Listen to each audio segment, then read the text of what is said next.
My parents told everyone that I had dropped out of medical school and was doing nothing with my life.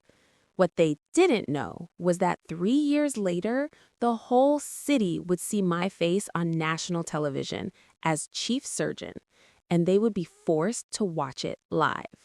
Welcome back to Polite Revenge Stories, quiet stories about ordinary people who stop apologizing for taking up space. If you've ever been lied about, underestimated, or made to feel like a failure by your own family, this one's for you. Drop a comment and be sure to subscribe so the next story finds you. My name is Dr. Sophia Hale, and this is the story of how my parents spread lies about me dropping out of medical school and how they were forced to watch me succeed on live TV. I grew up in Seattle in what looked like a normal middle-class family. My younger brother, Caleb, was always the golden child. He was loud, confident, and knew exactly how to make my parents proud. I, on the other hand, was quiet and spent most of my time with books. From a very young age, I knew I wanted to become a doctor. I was fascinated by how the human body worked and how doctors could save lives. When I told my parents I wanted to go to medical school, they didn't support me. My mother would often say, "Medicine is too hard for girls like you. You should become a teacher or a nurse instead. It's more respectable and less stressful." My father would add that medical school was expensive and that I was wasting family resources on a dream that would never come true. Still, I applied. And when I got accepted into one of the top medical schools in the country, they didn't celebrate. Instead, they told me I was being selfish and unrealistic. But I went anyway. Medical school was brutal. I worked 2 part-time jobs to support myself, one as a waitress and another as a medical transcriptionist. I survived on 3 to 4 hours of sleep most nights. There were days when I cried in the library bathroom because I felt like I was drowning, but I never gave up. During my 3rd year, my grandmother passed away. She was the only person in my family who had ever truly believed in me. Before she died, she left me a small inheritance. It wasn't a huge amount, but it was enough to help me finish my education without working 2 jobs at the same time. When my parents found out about the money, they immediately demanded that I give it to them. They said it belonged to the family and that I should use it to support my brother's new business idea instead. When I refused, my mother looked me straight in the eye and said something I will never forget. "You're never going to become a doctor anyway. You're not smart enough. You should just quit now before you embarrass the whole family." That sentence broke something inside me. After that day, I stopped telling them anything about my studies. I went completely silent. I didn't share my progress, my struggles, or my achievements. Meanwhile, my parents started telling everyone in our extended family and social circle that I had dropped out of medical school. They said I couldn't handle the pressure and had come back home to figure out my life. My mother would dramatically tell relatives we tried to support her, but she just wasn't cut out for it. I let them talk. I didn't correct anyone. I didn't argue. I simply put my head down and worked harder than ever before.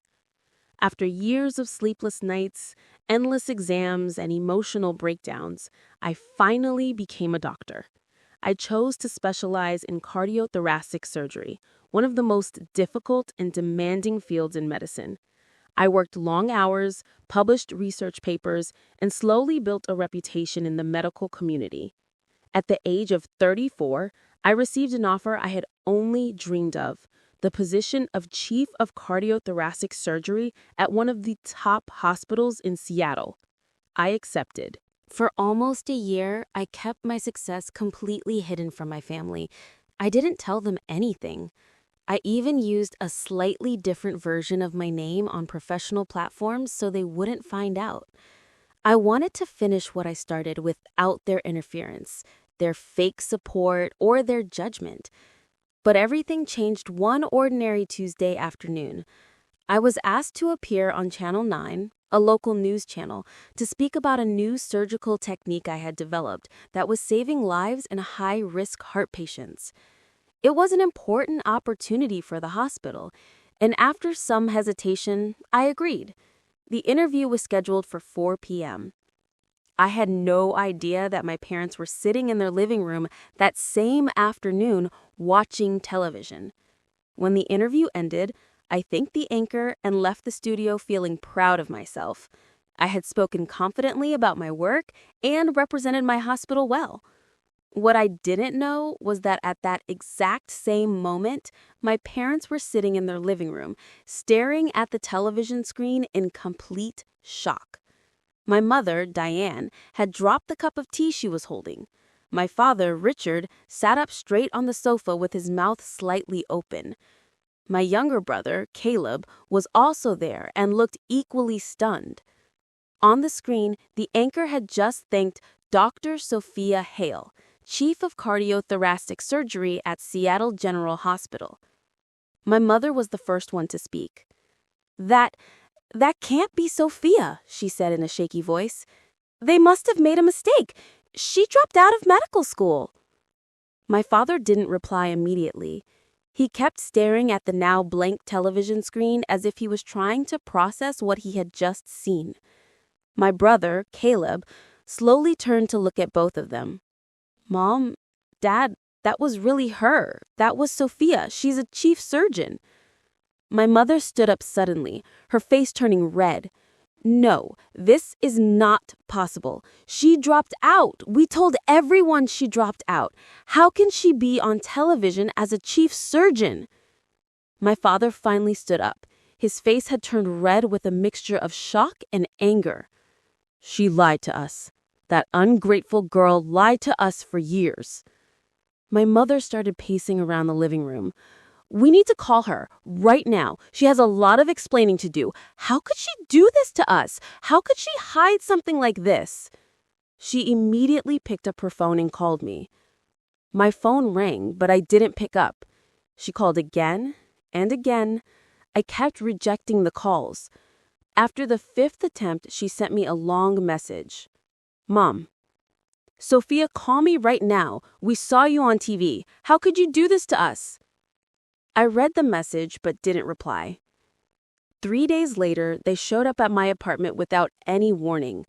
When I opened the door, my mother looked furious, while my father stood behind her with a stiff and angry expression.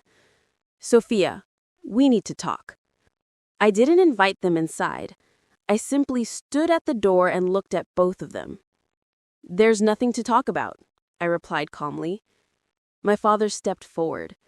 You lied to us. You became a doctor and hid it from your own family. Do you have any idea how embarrassing this is for us? We told everyone that you dropped out. I looked at him and let out a small, tired laugh. Embarrassing for you, I said. For years, you told everyone that I dropped out of medical school. You made me look like a complete failure in front of the entire family and our relatives. You told them I was doing nothing with my life. And now that I've actually succeeded, you're worried about your embarrassment? My mother's eyes filled with tears. Sophia, we're still your parents. We made some mistakes, but we can fix this. Just don't cut us off like this. We're family. I looked at both of them for a long moment before speaking. You didn't make mistakes, I said. You deliberately tried to break me down. You favored Caleb, ignored me, and when I refused to give up on my dreams, you started lying about me to everyone. You never supported me, not even once. And now you expect me to just forget everything because you saw me on television? My father's face hardened. So this is how you're going to treat us, after everything we did for you? I looked at him coldly. You didn't do anything for me. You did everything to protect your image and your pride. And now that image is broken. I stepped back and started closing the door. Before it shut completely, I said one last thing. Don't contact me again. And if you show up at my hospital, I'll have security remove you. I closed the door. For the first time in my life, I didn't feel guilty for choosing myself over my parents. After that day, my parents tried reaching out multiple times through calls and messages, but I never responded. Slowly, the truth started spreading in our extended family. Relatives who once pitied me for dropping out now started asking my parents uncomfortable questions. Some even reached out to me privately to congratulate me. My brother, Caleb, tried to stay in contact. One evening, he called me. "I'm sorry, Sophia," he said quietly. "I should have said something when they were lying about you. I stayed silent because it was easier for me, but I was wrong." I appreciated his honesty, but I wasn't ready to fully trust him yet. Some damage takes time to heal. As for my parents, they never got the relationship back with me. They lost the respect they once had in our family circle. The same people they had told stories about me to were now looking at them differently. I realized something important during this time. Sometimes the people who are supposed to support you are the ones who try the hardest to break you. And when that happens, you don't always need to fight loudly or create drama. Sometimes the strongest thing you can do is stay quiet, work on yourself in silence, and let your success speak at the right time. Because when the truth finally comes out, it speaks louder than any lie they ever told. Have you ever been lied about or underestimated by your own family? What did you do when the truth finally came out? I'd love to hear your thoughts in the comments.